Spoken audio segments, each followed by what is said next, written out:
Now we'll start moving into what you should be eating. We like using what's called the plate method, which means you learn how to identify different food groups and put them in the correct portion sizes on your plate for optimal health and wellness.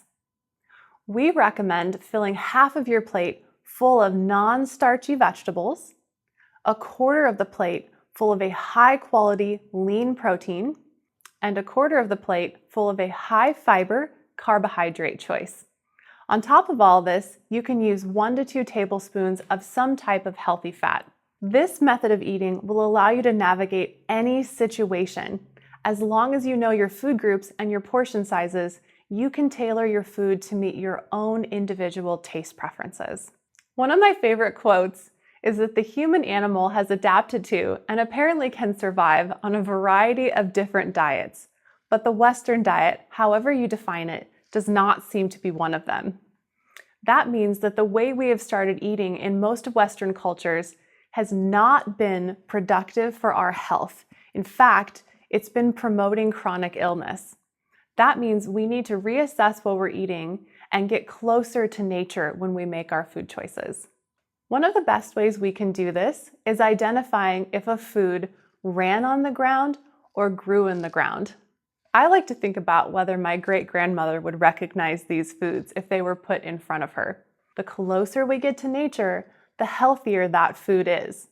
Sometimes that's called processing. You may have heard the term processed foods before, but what does that really mean? If you think about an unprocessed food, that could be a tomato. Once we start cutting it and turning it into tomato sauce, that's our first form of processing. Still not bad, but there might be some added sugar in it. And then finally, the ultimate form of processing is called an ultra-processed food. This is where we end up with ketchup. Another way to think of it is that food that is created in a science lab is an ultra-processed food. That can help you start to identify whether a food is going to be health-promoting or is going to move you farther away from your health goals. Processed foods are associated with many different health disorders, most notably chronic health diseases such as diabetes, heart disease, hypertension. But there are many other things that ultra-processed foods are related to. In Europe, there are many food additives that have been completely banned from the food source due to the insurmountable amount of evidence for that.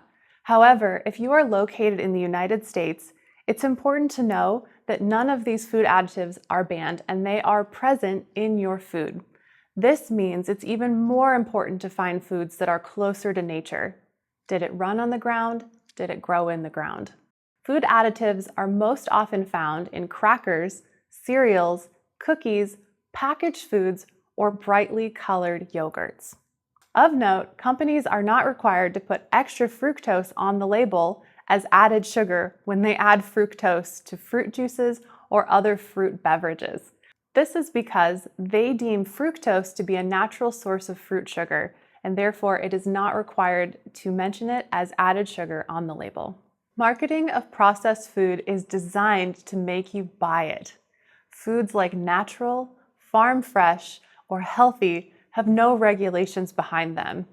Companies can say whatever they want to get you to purchase their items. That's why it's so important to be mindful and learn how to read the labels of food before you purchase them. So how do we find balance between this? We learned that processed foods and ultra-processed foods can be very harmful for our health, but it's not realistic to live in our world today and never consume processed foods. I recommend aiming for at least 80% of your food coming from unprocessed, whole foods. Foods that ran on the ground and foods that grew in the ground. And 20% of your foods coming from fun foods. Foods that might be processed, might not provide any nutritional value, but provide fun and variety into your life and allow you to have the flexibility to enjoy your eating. Let's go back to that plate method really quick. If you remember, we talked about filling half of your plate full of good, non-starchy vegetables. This means the vegetables have little to no carbohydrates in them. A quarter of the plate full of a lean, high-quality protein, and a quarter of the plate full of a high fiber, unprocessed carbohydrate. Protein is one of the most crucial parts of your plate for weight loss before and after surgery. That's because our bodies do not make all of the protein that we need. Everything in your body is made from proteins, and they're made from building blocks called amino acids. We have to consume a lot of these amino acids through food since our body doesn't make them. Therefore, it's very important to make sure that you're getting the right grams of protein per meal, but also all of the complete amino acids. Bariatric surgery nutrition is going to be a little bit different from nutrition from someone who hasn't had surgery. And that means that you need to focus on finding all of your protein sources that have complete amino acid profiles. This is typically going to come from animal products such as meat, pork, beef, low-sugar dairy products, shellfish, seafood, poultry, tofu, and tempeh. You may notice that I didn't mention foods such as beans and nuts. That's because we need to package as much protein and all of those amino acids into the smallest package we can so that you get the most out of your nutrition. When you only have a tiny portion of food in your stomach, we need to make sure that it has the highest concentration of all the amino acids that it can possibly have. Try to aim for at least 20 to 30 grams of protein per meal. This should be about a half cup or 3 to 5 ounces of protein.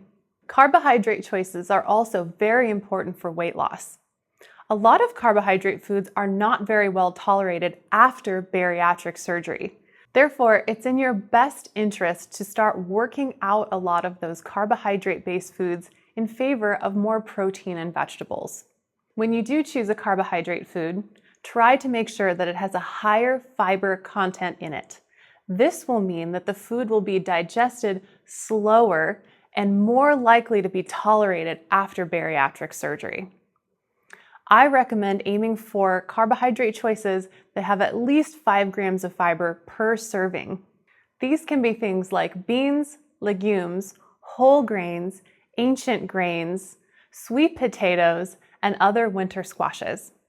Try to limit your carbohydrate portion sizes to about a half a cup per meal.